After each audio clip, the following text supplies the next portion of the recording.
hearings, the gunman appeared to have pulled the schools with a fire alarm and to what we're create being told by chaos, U.S. and officials then is that began he firing. purchased Those weapons weapons and went into a gun store and was After the sheriff said he failed to Beyond catch checks the out. 19-year-old They're suspect's still weapons. looking for clues.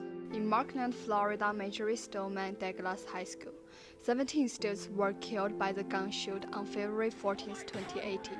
After that, roughly 500,000 people, including thousands of students from Markland, attended the march, fighting for the gun control. The student survivors representative, Emma Gonzalez, gave a speech at the March 24th in Washington, D.C. It is cruel, but we are here to subjectively analyze this speech. So first, let's quickly view the rough content of this speech.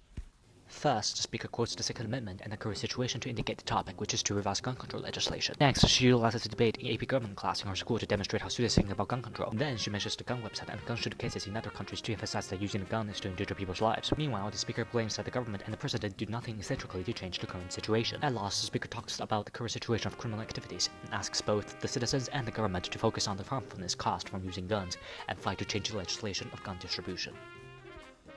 Okay, let's slow down a little bit. The key point you need to remember is that Emma Gonzalez conveys her anger and sadness to the listeners, demanding for gun control by appealing to three of the rhetorical devices: ethos, pathos, and logos. In this video essay, we will analyze them. First, let's take a look with ethos. On one hand, Emma Gonzalez builds her credibility through extrinsic ethos. The speaker is both a survivor and a victim of the massive school shooting in Florida. This background and experience had already strengthened her standing point with a strong sense of persuasion to her audience. On another hand, she also established her intrinsic ethos through the use of wording and personal anecdotes.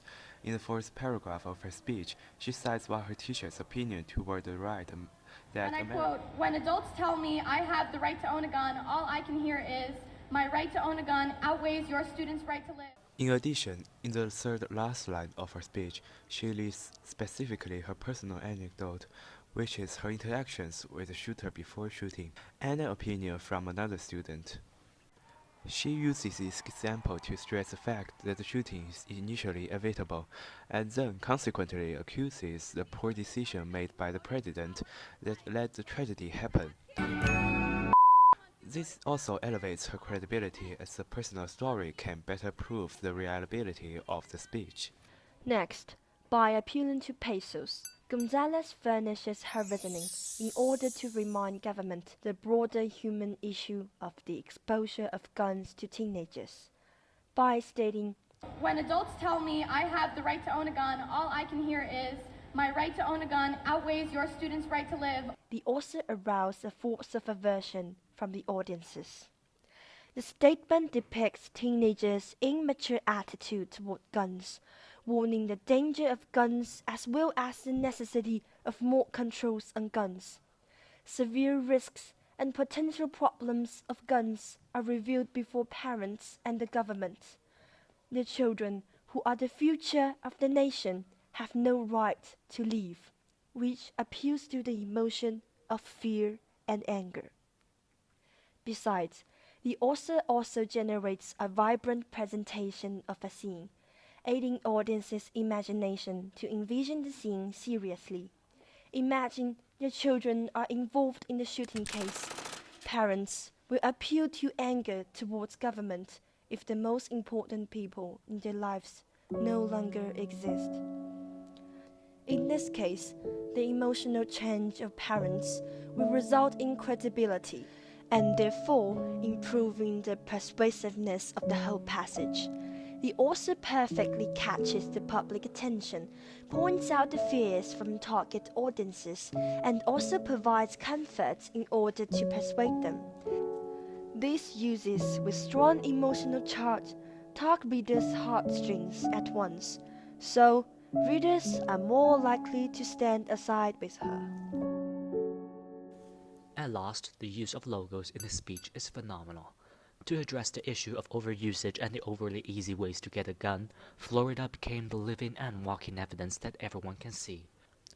To express the ridiculousness of the whole gun affair, Gonzalez didn't choose more ambiguous and abstract adjectives, but rather uses valid data to create bigger impact.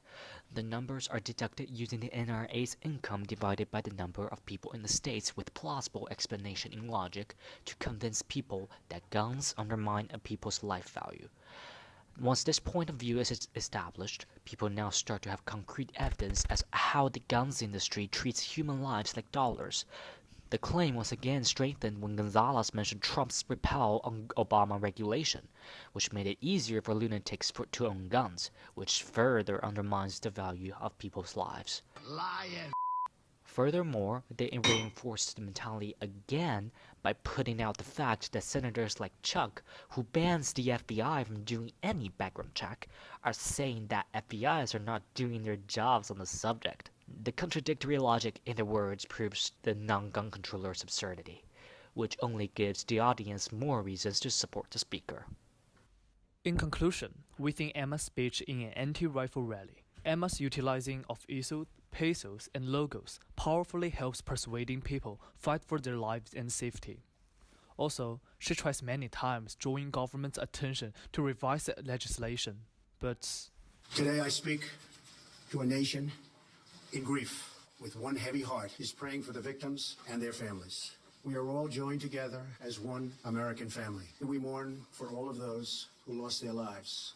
To law enforcement, first responders, and teachers who responded so bravely in the face of danger, we thank you for your courage. Convey our deepest sympathies to the people of Florida. We hold on to God's word, I will heal you.